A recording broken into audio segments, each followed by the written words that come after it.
بسم اللہ الرحمن الرحیم۔ السلام علیکم۔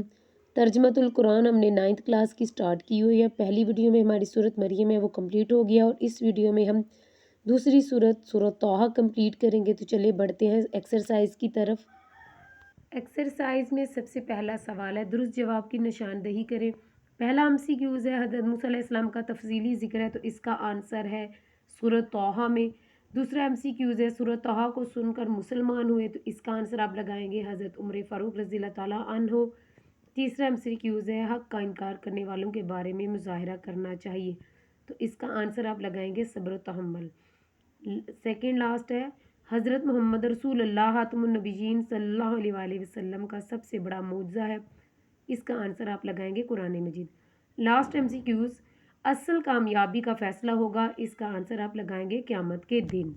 آگے سوال ہے، مختصر جواب دیں۔ سب سے پہلا سوال ہے، سورۃ طٰہٰ کا یہ نام کیوں رکھا گیا؟ تو اس کا آنسر ہوگا سورۃ طٰہٰ ان صورتوں میں سے ہے جن کے نام حروف مقطوعات پر رکھے گئے ہیں۔ اس صورت کا آغاز حروف مقطوعات میں سے طٰہٰ سے ہوتا ہے، اور اسی مناسبت سے اس صورت کا نام رکھا گیا ہے۔ یہاں تک کوشچن نمبر 1 کا آنسر ہوگا۔ اس کے بعد کوشچن نمبر 2 ہے، دوسرے سوال کا یہاں سے آنسر سٹارٹ ہوگا۔ سورۃ طٰہٰ کا خلاصہ حضرت موسیٰ علیہ السلام کا تفصیلی تذکرہ اور پھر توحید، رسالت اور آخرت کا بیان ہے۔ یہاں تک آنسر ہو جائے گا کمپلیٹ۔ اس کے بعد ہے کوشچن نمبر 3، سورۃ طٰہٰ کے علمی اور عملی نکات میں سے 2 تحریر کریں، تو اس کا آنسر ہوگا سورۃ طٰہٰ کا مطالعہ کرنے سے جو علمی اور عملی نکات معلوم ہوتے ہیں ان میں سے کچھ یہ ہیں۔ نمبر 1 ہے، اللہ تعالیٰ کو ہر چیز کا مکمل علم ہے، دنیا میں کوئی چیز اس سے چھپی ہوئی نہیں ہے۔ دوسرا ہے، دنیا اور آخرت کی سلامتی ان کے لیے ہے جو ہدایت کی پیروی کریں۔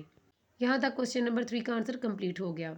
اس کے بعد تیسرا کوشچن ہے، دی گئی آیات کا بامحاورہ ترجمہ لکھیں، تو ان آیات کو غور سے دیکھ لیں، پھر میں آپ کو ایک ساتھ ہی ان آیات کا ترجمہ بتا دوں گی۔ یہ کل 6 آیات ہیں، تو ان کا ترجمہ میں آپ کو بتاتی ہوں کہ کہاں سے آپ نے لکھنا ہے۔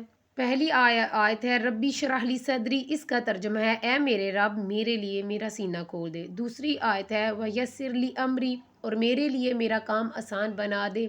واحلل عقدۃ من لسانی، اور میری زبان کی گرہ کھول دے۔ یفقہوا قولی، تاکہ لوگ میری بات سمجھ سکیں۔ یہاں تک ہو جائے گا پہلی 4 آیات کا ترجمہ۔ اس کے بعد جو 2 آیات ہیں وہ میں آپ کو بتاتی ہوں کہ وہ آپ نے کہاں سے لکھنی ہے۔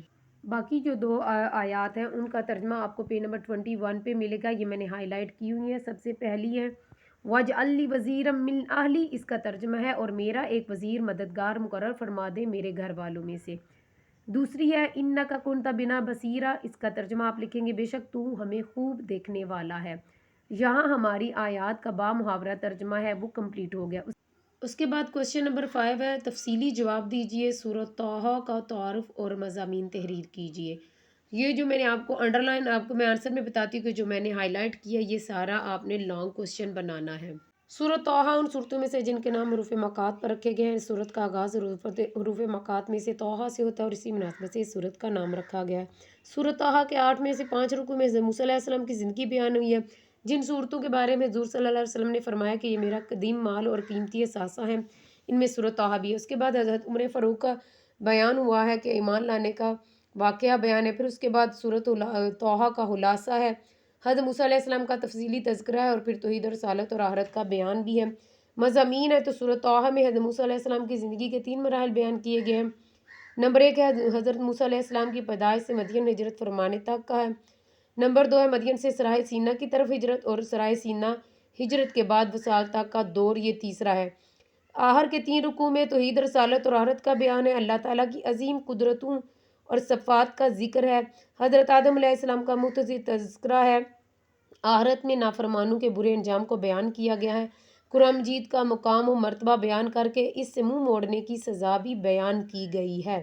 سورۃ طٰہٰ کے آخر میں یہ سمجھایا گیا ہے کہ اللہ تعالیٰ کا قانون ہے کہ وہ کسی قوم کو اس کے کفر اور انکار پر فوراً نہیں پکڑتا بلکہ مہلت دیتا ہے، اس لیے حق والوں کو صبر کے ساتھ دین کی دعوت کا کام کرتے رہنا چاہیے، اور حق کا انکار کرنے والوں کے معاملے میں جلد بازی اور بے صبری کا مظاہرہ نہیں کرنا چاہیے۔ یہاں تک آپ کا لانگ کوشچن کمپلیٹ ہو جائے گا۔ سو ڈیئر اسٹوڈنٹ، سورۃ طٰہٰ کمپلیٹ ہو گئی ہے۔ نیکسٹ ویڈیو تک اللہ نگہبان۔